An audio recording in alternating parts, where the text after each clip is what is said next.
This was one of the worst homicides in the history of New Mexico. I don't know any other case where alien warrior queens play a role. The facts is there are markers and cryostasis tubes at the end of my street. I've never been in a room with someone that I felt was truly evil. Hopefully, she suffered the most excruciating pain known to mankind. I think every person, including everyone here, is capable, under the right conditions, of murder.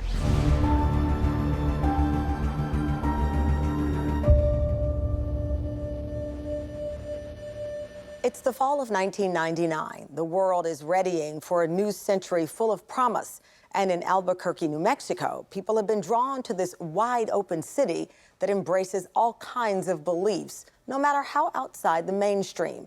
Yet for one woman who recently arrived, the city would prove to be unwelcoming and deadly. The thing I've always loved about Albuquerque and New Mexico in general is its embrace of all kinds of thoughts. People that embrace different religions and different cultures. And New Mexico is big enough for all of those people. You have a lot of people that believe that aliens crash landed in Roswell. So there's a lot of conspiracy theorists. Lots of people will humor conspiracy theories, kind of, oh yeah, sure, maybe that's possible, or maybe there's aliens, you know? So people can kind of engage in that sort of fun thought. We have the big open blue skies that people swear at night you can see unidentified flying objects. But even so, I don't know that anyone thought that outer space would contribute to the death and disappearance of a young woman here in Albuquerque. Girly Chew Hassenkoft has disappeared. On September 10th of 1999, she didn't show up for work. Her co-workers became very concerned. So they called the police immediately, and police officers responded to Girly's apartment. When they went in there, they looked at a carpet, they ran luminol tests on it, and they determined that it was human blood, but they didn't find the body there.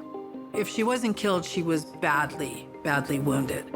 Shortly thereafter, they find her wallet in the streets. Then they find bloody clothing, a tarp with blood, and some duct tape with long strands of dark hair, which end up matching Girly's.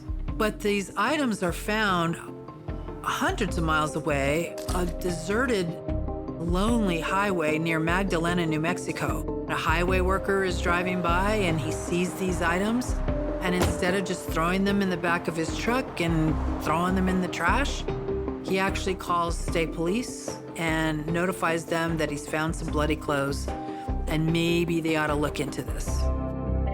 How did Girly get from where she was in her apartment, and how did she end up out in the desert? And the only thing that leads you to the desert is the tarp and the clothes of Girly's that were found way out of town. They start to realize that this is probably not just an abduction. This is probably a murder case. Detectives don't know where she was killed, what happened with this woman. Girly was a bank teller at the Bank of America here in Albuquerque. Girly Chew, she's from Malaysia. She'd been married to Diazien Hassenkoft in the early 90s. Number one, we think Diazien Hassenkoft. What kind of name is that, I wonder? It made him sound somewhat exotic. The more we learn about Diazien Hassenkoft, the more we think this can't be real, you know, and it turns out it's not real. That's a made-up name. His name was Armand Chavez, and he was born in Houston, Texas. He changed his name after he was pushed out of medical school because they found out that he had doctored a lot of his documentation to get into school. There's nothing real about him. He's not some handsome, smooth, sensual guy. He's a little tiny 5'4" man, but somehow he's been able to fool women that he's things he's not. Her coworkers said that she told them, if something happens to me, if I don't show up for work, it's Diazien. Call police. Individuals with delusional disorder actually seem normal for the most part until you start talking about the thing that they're delusional about. Who owns this planet? Well, you're going to find out real soon.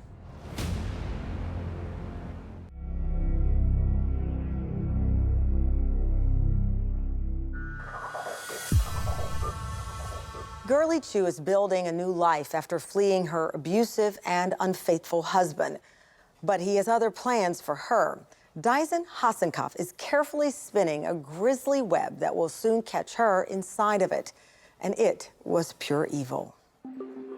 Diazien was a con artist. He had women that he was selling youth serum to, giving them B12 shots. And he was making hundreds of thousands of dollars on these people. His secret was to find that weak spot in a woman. If he knew you believed in something, he would become that something. And that's quite a skill, a dangerous skill. For a while, he said he was a med school student. He's a 2,000-year-old person who knows the magic elixir of youth. He's someone from outer space. They get more outrageous as you go. He was a womanizer. He also had an affair with a Japanese woman who was from Canada, and she had a baby, a male baby. He brings the baby home, and he tells Girly that he had taken cells from her and created this baby in a petri dish. I'm not sure she believed that, but what I do know is that she fell in love with this little child. And she became basically his mother, became very attached to this child, very protective of this child, because Diazien was very abusive to this child. That's what starts the end of their relationship. Diazien, on one occasion, choked her and threatened to kill her. She moved out of the house and left him. They're getting a divorce, so she gets half the property. And he doesn't have a lot of money anymore, so that hurts him financially. He doesn't like when he loses his grip on one of the women he's fooled. Girly showed moxie. She stood up to him and she said, I'm not gonna take this anymore and I'm leaving. And that's when he decides he's going to plot to kill her. Then we hear about Linda Henning. Linda Henning grew up in Hollywood, California. When she was 11 years old, the father abandoned the home. And she was left with a male void, if you will. My good friend, Steve Zachary, had known Linda Henning when he had lived back in California and had dated her. She was a pacifist, didn't curse, didn't swear, didn't drink. She did have an interest in UFOs. She meets this Diazien at a UFO convention. A guy would lecture about lizard people and how people in government were actually shape-shifting alien reptilian creatures. Diazien introduces himself as a doctor, ex-CIA. So all of a sudden, Linda is totally impressed. Diazien he's brilliant, he's charming. Diazien is a maniac. I mean, he's a maniac. There's a light side to him and there's a dark side to Diazien. Steve Zachary asked me to look into him and see what I could find. It didn't take more than an hour to find out. Diazien is a fraud. Steve now called Linda and said, you got a problem here. And that is when he got both barrels from Linda. She turned on him in a heartbeat. She's totally off her rocker. She seemed to be a fairly normal person, able to have a job, relate to people, But when he came along, things changed. Mostly what changed is she started doing whatever he wanted her to do. Within a week, Linda had gone from this nice person to go and talk to she's sending a fax that was dated August 6th of '99. The cover of the fax says there are markers and cryostasis tubes at the end of my street. Save yourself. The reptile aliens are coming. Now, this is a week after she meets this person. Individuals with delusional disorder actually seem normal for the most part until you start talking about the thing that they're delusional about. I believe that there is an incredibly strong alien presence on this planet, and I believe that they are involved in the United States government. I believe that they have an agenda of genocide, of eradicating the human presence on this planet. Extreme fixed beliefs is when conspiracy theories become very fixed in our mind. It's not so much just a, oh yeah, that's possible. It becomes a, this is definitely happening. Who owns this planet? Well, I'm going to tell you that humanity does not. These creatures have been here way before mankind was ever thought of. Who owns this planet? Well, you're going to find out real soon. Diazien told her that she was the queen of the world, that she had to go to war eventually with these reptilian alien queens, and she basically falls for it. Linda believes that the fate of the universe rests on her, and she must vanquish Girly, this small bank teller who is actually an alien warrior queen. When they set the plan in motion to kill Girly, they also contracted a man by the name of Bill Miller. And I believe that Bill Miller was actually involved. How would you react if I told you that within the last month he smashed out his wife's windshield of the car? I wouldn't believe that. You wouldn't believe it? No, I've never heard a foul word in a man's mouth.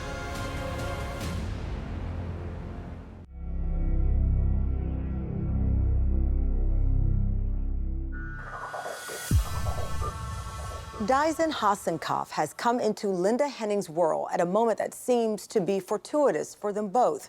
But nothing is as it appears to be as he becomes more focused on Henning, on her friend Bill Miller, and on his next deadly con. Diazien was a manipulator, so he didn't want to get his hands dirty.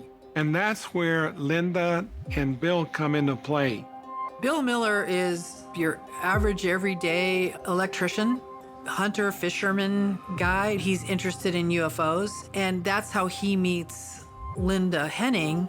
Bill Miller always comes off as sort of this lovesick dupe who just is in love with Linda and would do anything she asks of him. Bill Miller had been seen meeting with Diazien and Linda. Bill was conducting surveillance of Girly on September 9th of 1999. Girly Chew got out of work, and that was about 5:15 in the afternoon. Hasselhoff and his minions followed Girly home. Linda knocks on the door. Apparently they gain entry, and something goes wrong. Between about 5:45 and that next morning, she's somehow removed from her apartment. Diazien shows up, presumably to be the cleanup guy, to make sure that all the evidence is wiped clean. Apparently she fought back, and I think they didn't expect that. And now he had to try and clean up their mess. A neighbor of Diazien Hasselhoff's remembers seeing Diazien just screeching up the street, pulling into the driveway in Linda Henning's Honda. And he runs into the house, and then he runs back out, and then he races away. His idea is to take a vial of blood. For some reason, he's got vials of blood in his refrigerator, and he is going to spatter some blood around to mix it up so that it confuses the DNA, and they'll never figure out whose blood that was. He also brings some bleach, and he thinks that will also alter the DNA. Curiously, the only other vial of blood he happens to have on him, he says, is Linda Henning's blood. I don't know why he collected blood from people. I have no idea. I didn't question it. It was really none of my business. He's the cleanup guy, supposedly. He doesn't want to be the guy that does the dirty work necessarily with abducting her. That's what he says he has Bill Miller for. Bill Miller's a hunter, yes. Bill Miller kills animals, yes. He dismembers animals, yes. He's obsessed over weapons and knives, yes. Did he kill her? I don't know. The body was never found. Whatever did become of her body and her had to be horrifying. What happened? What did they do to her? The homicide investigators immediately started to look at Diazien because Girly was telling everybody that she was afraid of him, that she felt he was going to kill her. Police are going to arrest Diazien Hasenkopf. They need to go find him first. The night of Girly's murder, he's already got the next fiance on the hook. And he's planning on driving back with her to South Carolina and start this entirely new life, which he does. He heads off. He's making all these phone calls, and they're able to track him. So he's the first one arrested. Diazien thought that he could fool the detectives, just as he had fooled everybody else. But they already have enough, and they're looking at Linda. They're aware that Linda had become a pretty good friend or more of Diazien. They know there's a Honda involved. And so when the police get a search warrant for that, they find little bits of glitter and some art sand and pink hair and cat hair. And curiously, some of those items were also found on the bloody tarp. Some of those items were found in Girly's apartment. So now they're starting to find a connection here between Linda Henning, the apartment that Girly was in, the bloody tarp, and the trunk of her car. So now they need to figure out what her role in this all is. Do you wash your car yourself?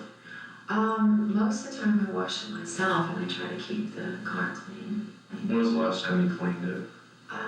Let's see, I tried to clean the car Saturday.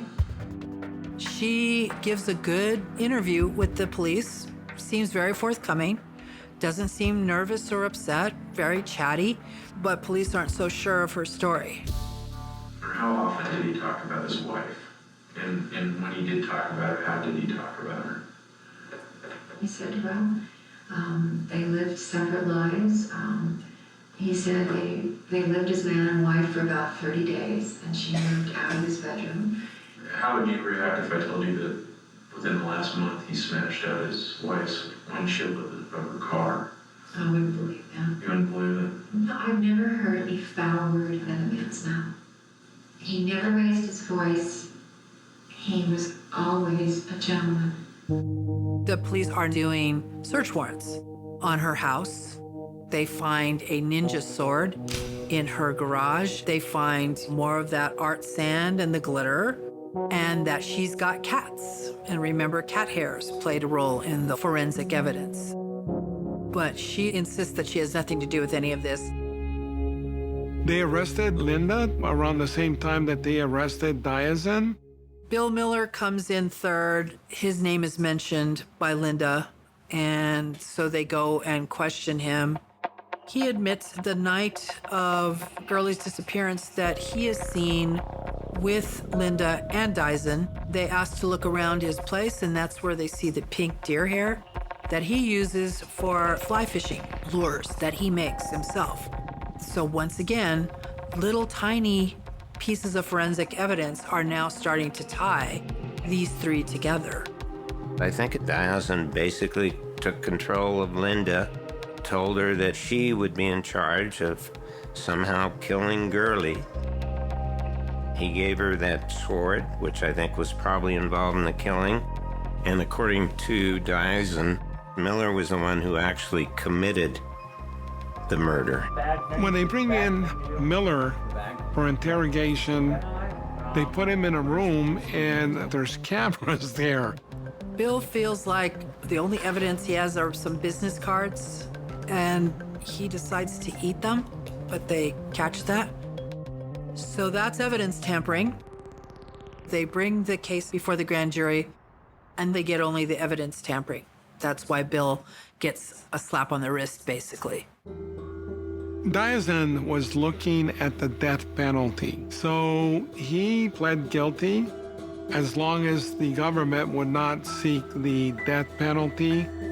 I think just tying her to him after he admitted to the charge and her being his close ally here, and then of course there was all kinds of physical evidence, and it was pretty persuasive when taken as a whole. It was a perfect storm because you have essentially an intelligent woman who has a delusional disorder. Her version of events is not reality-based, and so she's going to make decisions in her case based on information that is not real. She's going to decide to go to trial and not take a plea because she is adamant that she's going to win because she has done nothing wrong. She had a mental health issue, but I don't think it made her incompetent to stand trial, because there are a lot of people that have crazy beliefs, but that doesn't make them incompetent nor excuse them for criminal act. Please rise. Court is in session. Why doesn't she cop a plea? Well, this is America, and I'm entitled to a trial.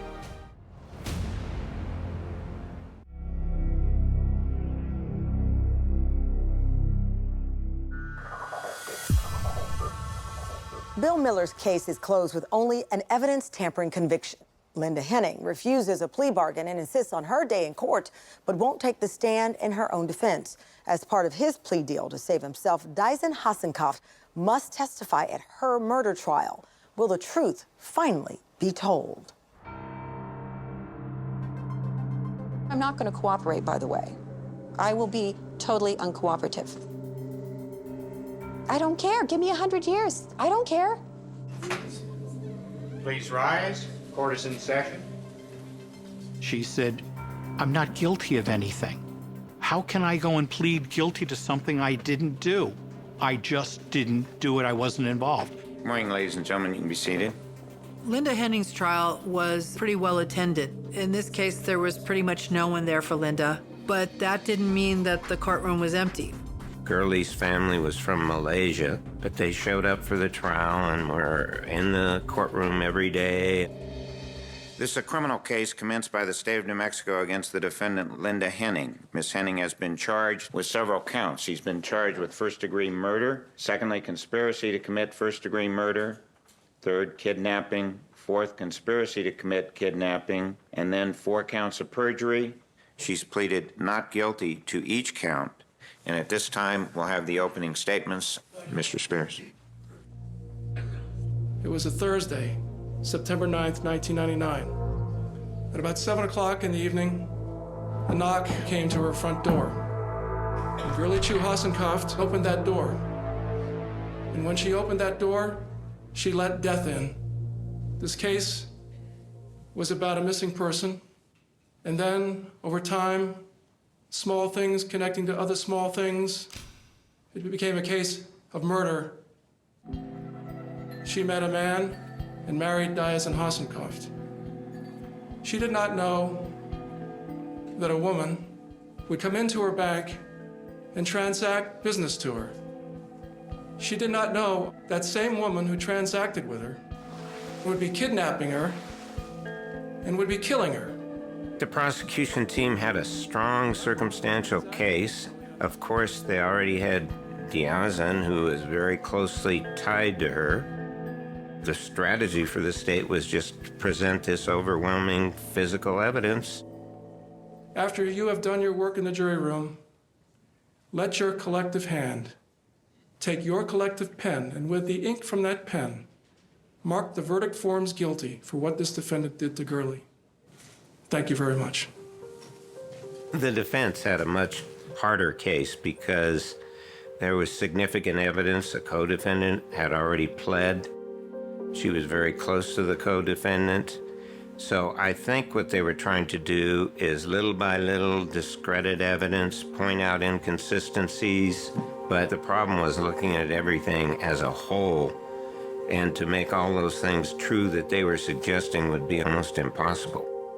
Diazien Hassenkopf tells us, first, Linda Henning had nothing to do with Girly Hassenkopf and her disappearance and or death. Second, the very evidence that the state relies upon to say that she had to be part of this, he planted, and that the real people in this case that were involved in the disappearance of Girly Hassenkopf were none other than he and Bill Miller and whomever Bill Miller associated with on that night, which certainly wasn't Linda Henning. Just exactly what happened in that house, none of us know. The state doesn't know who went there. We don't know whether she was killed there or injured there. There are a lot of things we simply do not know. Linda had nothing to do with this. Thank you, ladies and gentlemen.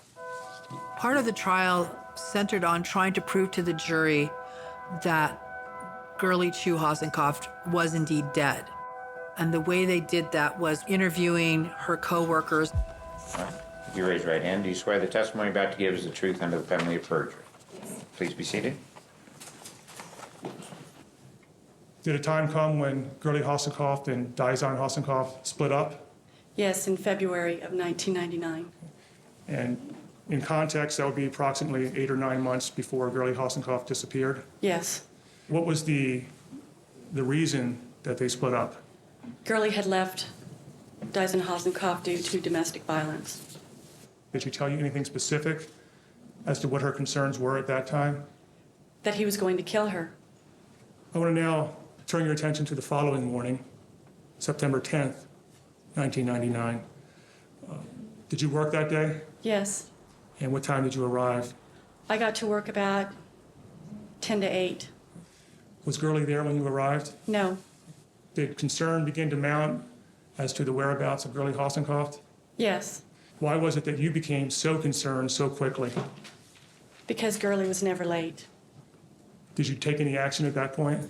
I called the police right away and told them that I had a staff member that hadn't showed up for work, and I was very concerned, and that I needed someone to go to her apartment.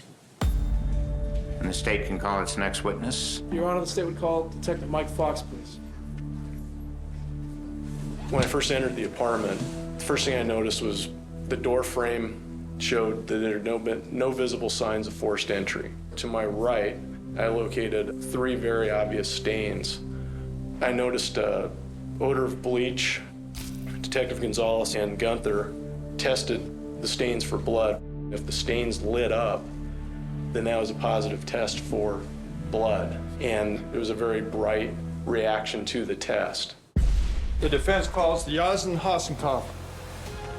I just got the feeling that here is somebody who is really evil. It was a flawless plan. I mean, actually, if it wasn't flawless, you would have solved the murder by now.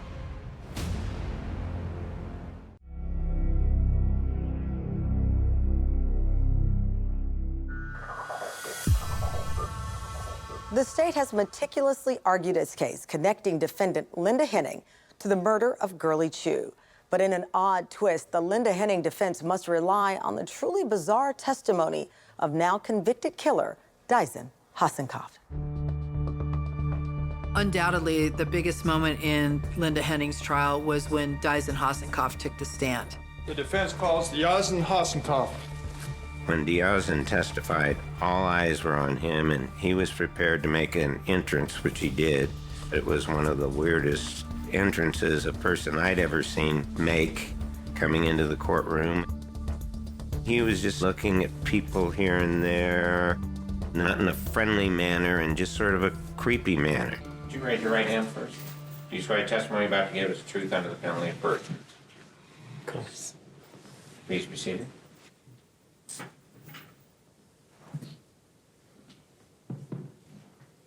I just got the feeling that here is somebody who is really evil.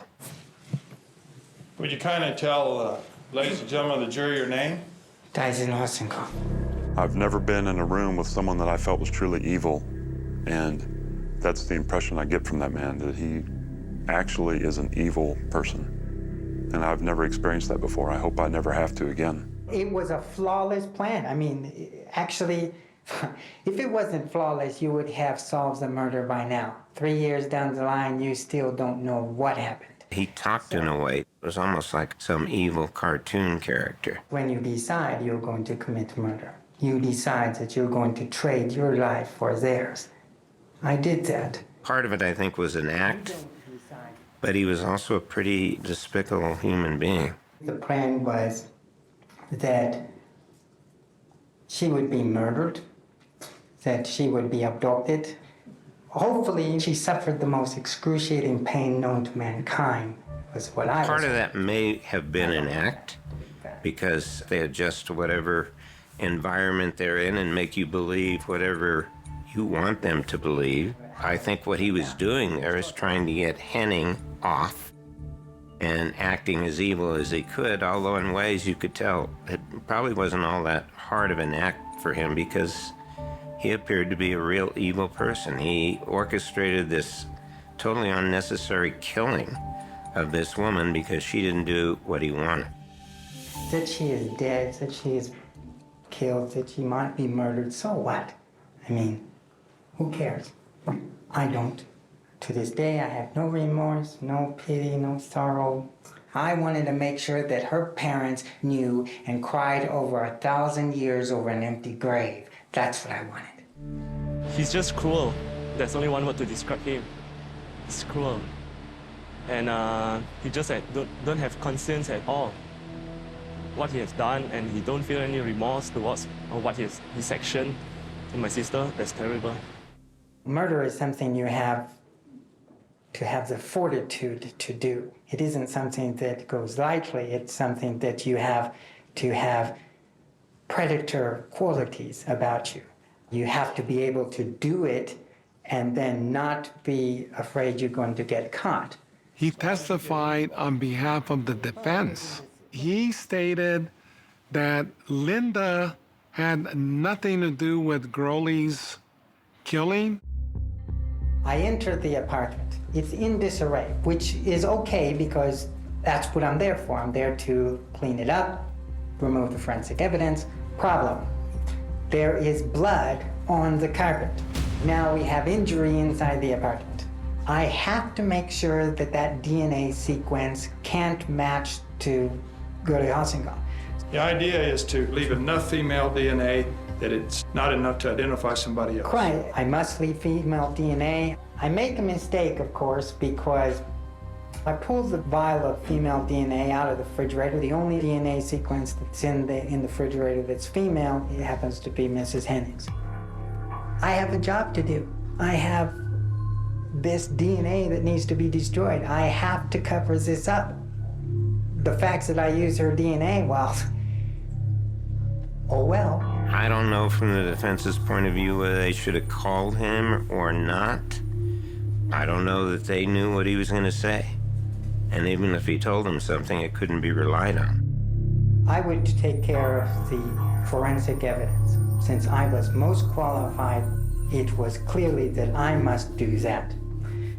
The second part required just raw, brute skill. It is a sticky business. I don't need to worry about something like that. This was handled by Bill Miller. Diazien basically testified that no, Linda had nothing to do with this. This was all Bill Miller. Did you put Linda Henning's blood in Girly Hassenkoff's house? Yes. Did you put other trace evidence, whether accidentally or intentionally, into that house? Yes. Did Linda Henning have anything to do with the murder of Girly Hassenkoff? No. The state and the defense have both been given an equal amount of time to make closing statements, so you can start with your closing argument. The defense's story should not be believed. Diazien Hassenkoff is a self-admitted con man, a self-admitted liar, and that's what they're relying on. A man who has no credibility, a man who should not be believed. Diazien Hassenkoff knows that the only way you'll acquit his girlfriend is if he can convince you that he's just crazy enough to do what he said he did. I want to spend the last moments I had with you, ladies and gentlemen, talking about the carpet. That blood drop right there is Linda Henning's. That blood drop right there, that's Girly Hassenkoff's. Linda Henning, Linda Henning, Linda Henning, Girly Hassenkoff. The best evidence against Henning for sure is the blood evidence of her blood being in the house. What you're looking at here, ladies and gentlemen, is a battleground. Linda Henning believed that she was a queen. She believed that she had to do battle. Linda Henning did not know that Girly Hassenkoff was ready to do battle too. Standing on this carpet, Girly Hassenkoff struck Linda Henning. And when she did, Girly Hassenkoff drew blood. Girly Hassenkoff didn't win that fight, ladies and gentlemen. But in that fight, she exposed a murderer. And that murderer sits there, in that chair, in that pink dress, right now. And at this time, ladies and gentlemen, the defendant, through her attorney, has an opportunity to make a closing statement. Mr. Mitchell. Thank you, Your Honor. May it please The defense called Diazien to the stand, and he's the one that said, no, he just planted the blood. But they didn't ever really push that in their closing arguments. They were in a bad place because they didn't want to adopt everything he said or act like they were still close to him. The state's best evidence, frankly, is Linda's blood in Girly Hassenkoff's house. The trace evidence, the cat hair, the arch sand, and the glitter. They say we don't want you to believe Diazien Hassenkoff, but that son of a gun had it within him to do exactly what he's done, set her up. This is nothing but a game to him. Doesn't care about her.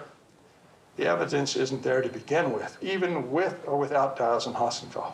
And the state comes in here and asks you to infer a bunch of stuff. I just want you to follow the law and base this case on the facts. You do that, she's acquitted. You can bring the jury in. The day that we came into the courtroom with the verdict was much more emotional for me than I expected it to be. Mr. Brown, is it true that you reached a verdict?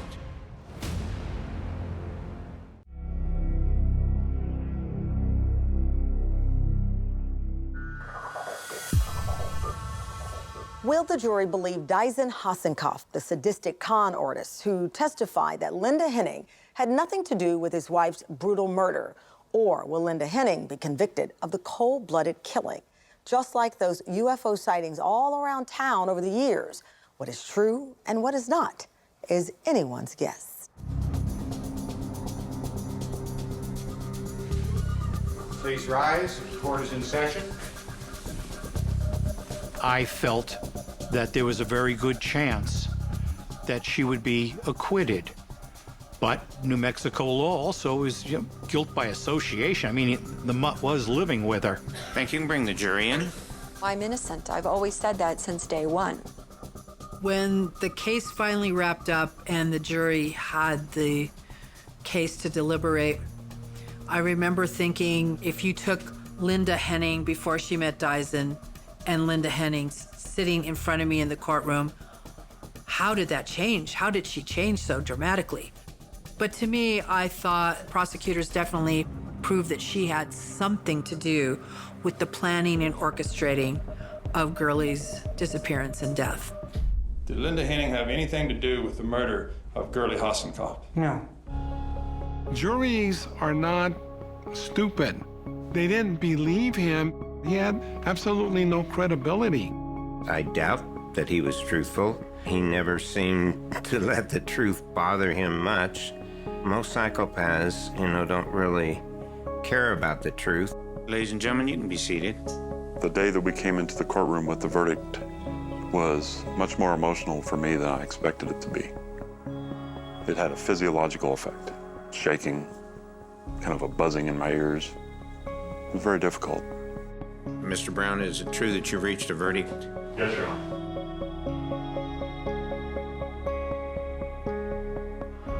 We find the defendant, Linda Henning, guilty of first-degree murder, felony murder, as charged in the alternative to count 1. The jury came back with mostly guilty verdicts, but in the end, it appears that they believed that she did have a role in the planning, the orchestrating, and the execution of whatever happened to Girly. In the state of New Mexico, we have this old theory that if you ride with thieves, you get to hang with thieves no matter if you did anything wrong. That's sort of the Wild West adage that we've had in the state forever. It needs to change. My lawyers were devastated, but I was really disappointed, but it was not shocking. The evidence was pretty overwhelming. She continued to have a relationship with Diazien, which, if he's this terrible murderer, why would she do that? Hasenkopf was the mastermind behind all of this. And, you know, she fell prey to his manipulations. He didn't do this by himself. I think those kind of connections in conjunction with a strong circumstantial evidence was all they needed. I don't really care. The whole thing has been a fiasco and a farce from the start to the finish. I didn't expect a fair trial.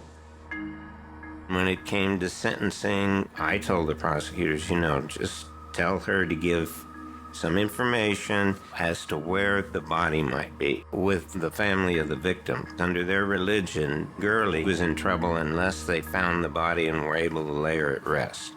I said, you know, just give her the minimum I can give her. She doesn't have to go public with that information. Just give it to the police so they can find the remains. And she wouldn't do it. All I would have to do is tell him where the body is. If I knew where the body was, I could walk. I'm not interested in deals. I'm just interested in justice. In my mind, she was still under Diazien's control. I love him, and I probably always will. There's a part of him that is wonderful. It's not this monster that everyone sees. I don't think that life in prison satisfied justice to me. I am a firm believer in the death penalty. As long as it's applied judiciously, she decided to take her chances in a trial, and it went very wrong for her. This case is all about DNA. It's about forensics. That's what it's about. You also need to find out what Paul Spear's theory on this case is. After almost 2 years, $2.5 million. We're extraterrestrial aliens, reptilians. That's exactly what he said. Justice was served in the sense that Diazien's in prison for the rest of his life. I sometimes regret imposing as long of a sentence as I did for Linda. I thought she would eventually come around, and that never happened, and I was surprised. I would love to find Girly Hasenkopf's remains and get her back to her family, but at this point, I don't know if that's ever going to happen. What stays with me mostly is the bizarre horror of it all and what it did to this young, innocent woman who just made the terrible mistake of falling in love with someone that wasn't even real. One of these days, I hope one of those three finally get a conscience and say, okay, we'll tell you the story. But I'm not holding my breath. Girly Chew's body has never been found. Her family, according to their tradition, believes this means she will wander lost for all time, leaving her spirit and her family tortured for eternity. It is small comfort to them that Diazien Hasenkopf, the man closest to her, and Linda Henning will spend the rest of their lives behind bars. I'm Tamron Hall. Thank you for watching Someone They Knew.